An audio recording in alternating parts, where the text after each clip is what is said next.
നമുക്ക് ഈ ഒരു സമയത്ത് എന്തെങ്കിലും അസുഖം ഉണ്ടായി കഴിഞ്ഞിട്ടുണ്ടെങ്കിൽ നമ്മൾ പലതരത്തിലുള്ള മെഡിസിൻസ് ഡോക്ടേഴ്സിനോട് ചോദിക്കാതെ തന്നെ എടുക്കുന്നുണ്ടല്ലേ. എന്നാൽ അത് വലിയൊരു തെറ്റാണ്. നമ്മൾ അങ്ങനെ ചെയ്യാൻ പാടില്ല. എന്തെങ്കിലും അസുഖം വന്നിട്ടുണ്ടെങ്കിൽ ഡോക്ടറെ കണ്ട് വേണ്ട രീതിയിലുള്ള മരുന്നുകൾ എടുക്കാനാണ് ശ്രദ്ധിക്കേണ്ടത്. ഇനി നമുക്ക് സാധാരണയായിട്ട് ഈ ഒരു സമയത്തൊക്കെ ഉണ്ടാകുന്ന പനി, ചുമ, സാധാരണ ജലദോഷം എന്നിവയൊക്കെ ആണെങ്കിൽ അതിന് നമുക്ക് വീട്ടിൽ തന്നെ വളരെ എഫക്റ്റീവ് ആയിട്ടുള്ള ഹോം റെമഡീസും ഉണ്ട്. അപ്പൊ അത്തരത്തിൽ എഫക്റ്റീവ് ആയിട്ടുള്ള യാതൊരു സൈഡ് എഫക്ട്സും ഇല്ലാത്ത ഹോം റെമഡീസ് എന്തൊക്കെയാണെന്ന് നോക്കാം. ഒന്നാമതായിട്ട് നിങ്ങൾക്കിപ്പോൾ നല്ല രീതിയിൽ കഫക്കെട്ടുണ്ട്, ചുമയുണ്ട്, അതുപോലെ തന്നെ നിങ്ങൾക്ക് നല്ല രീതിയിൽ പനിയൊക്കെ ഉണ്ട് എങ്കിൽ എടുക്കാൻ പറ്റുന്ന ഒന്നാണ് സ്റ്റീമിങ്. അതായത് നമ്മൾ ആവി കൊള്ളുന്നത്. നമുക്ക് ആവി കൊള്ളുന്ന സമയത്ത് സാധാരണ പല ആളുകളും പല തരത്തിലുള്ള ബാമുകളൊക്കെ ഈ വെള്ളത്തിലിട്ട് ചൂടാക്കിയിട്ട് അത് യൂസ് ചെയ്യുന്ന കാണാറുണ്ട്. എന്നാൽ അങ്ങനെ ചെയ്യാൻ പാടുള്ളതല്ല. അങ്ങനെ ചെയ്യുന്നത് നമ്മുടെ ശരീരത്തിന് വളരെയധികം ദോഷങ്ങൾ ഉണ്ടാക്കിയേക്കും. അതൊട്ടും നല്ല രീതിയല്ല. അപ്പോൾ അങ്ങനെയുള്ള ബാമുകളൊന്നും തന്നെ വെള്ളത്തിലിട്ട് ചൂടാക്കിയിട്ട് യൂസ് ചെയ്യാതിരിക്കുക. നേരെ മറിച്ച് നമ്മൾ വെള്ളത്തിലിട്ട് ചൂടാക്കേണ്ടത് മിന്റ് ലീവ്സ്, നമുക്ക് അതായത് പുതിനയില വെള്ളത്തിലിട്ട് ചൂടാക്കിയിട്ട് അത് വെച്ചിട്ട് ആവി കൊള്ളുന്നത് നല്ലതാണ്. അതുപോലെ തന്നെ പനിക്കൂർക്കയിലയും വെള്ളത്തിലിട്ട് ചൂടാക്കിയിട്ട് ആവി കൊള്ളാവുന്നതാണ്.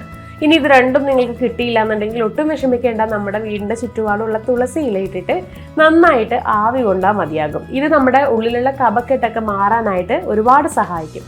ചെസ്റ്റ് കൺജഷൻ ഉണ്ടെങ്കിൽ അത് മാറാൻ വേണ്ടിയിട്ട് കുറച്ച് ശർക്കരയും അതിലേക്ക് അല്പം ജീരകവും പിന്നെ ഒരു അല്പം കുരുമുളക് പൊടിയും കൂടി ഇട്ടിട്ട് ഒരു ചെറിയ സൊല്യൂഷൻ ആക്കി എടുക്കുക. ഈ ഒരു വെള്ളം ഈ ഒരു ഡ്രിങ്ക് നമ്മൾ കുടിക്കുന്നത് നമുക്കുണ്ടാകുന്ന ചെസ്റ്റ് കൺജഷൻ ഒരു പരിധി വരെ കുറയ്ക്കാനായിട്ട് സഹായിക്കുന്നുണ്ടെന്നാണ് പറയപ്പെടുന്നത്. ഇഞ്ചിയും ഉപ്പും കൂടെ മിക്സ് ആക്കിയിട്ട് നന്നായിട്ട് ചവച്ചരച്ചിറക്കുന്നത് നമുക്ക് ചുമ, ജലദോഷം, കഫക്കെട്ട് തുടങ്ങിയ പ്രശ്നങ്ങളൊക്കെ കുറയ്ക്കാനായിട്ട് സഹായിക്കുന്നുണ്ട്.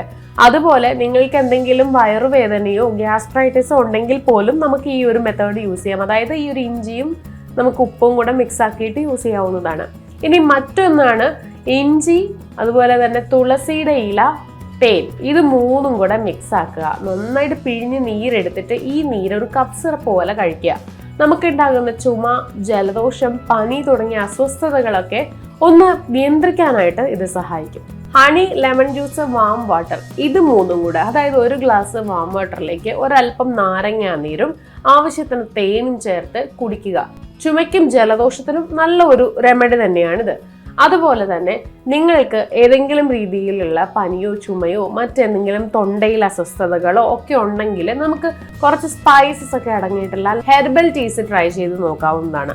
അതായത് തുളസിയിട്ട ചായ, ചാമോമൈൽ ടീ, ജിഞ്ചർ ടീ, പനിക്കൂർക്കയിലിട്ട് തിളപ്പിച്ച ചായ, ചുക്ക് കാപ്പി, അങ്ങനെ ഒരുപാട് മസാല ടീസും കോഫീസും ഒക്കെ നിങ്ങൾക്ക് ട്രൈ ചെയ്ത് നോക്കാം. ഹെർബൽ ആയിട്ടുള്ള കോഫീസും ടീസും നിങ്ങൾക്ക് ട്രൈ ചെയ്ത് നോക്കാം.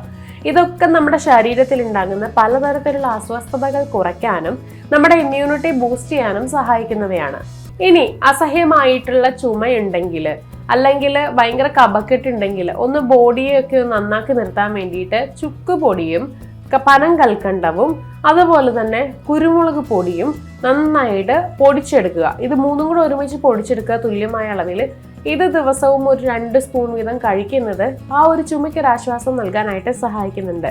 അതുപോലെ ഇത്തരം അസുഖമുള്ളവർ ശ്രദ്ധിക്കേണ്ട ഒരു കാര്യം, ഒരു കാരണവശാൽ തണുത്ത വെള്ളം കുടിക്കാതിരിക്കുക. നേരെ മറിച്ച് തിളപ്പിച്ചാറ്റിയ ചെറു ചൂടുള്ള വെള്ളം കുടിക്കുക എന്നുള്ളതാണ്.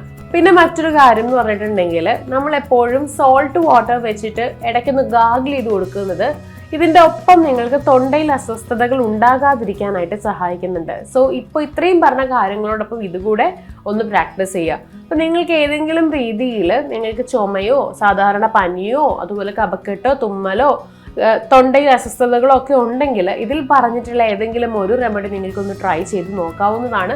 സാധാരണ പനിയോ അസുഖങ്ങളോ ആണെങ്കിൽ മാത്രം ഇവ ട്രൈ ചെയ്യുക.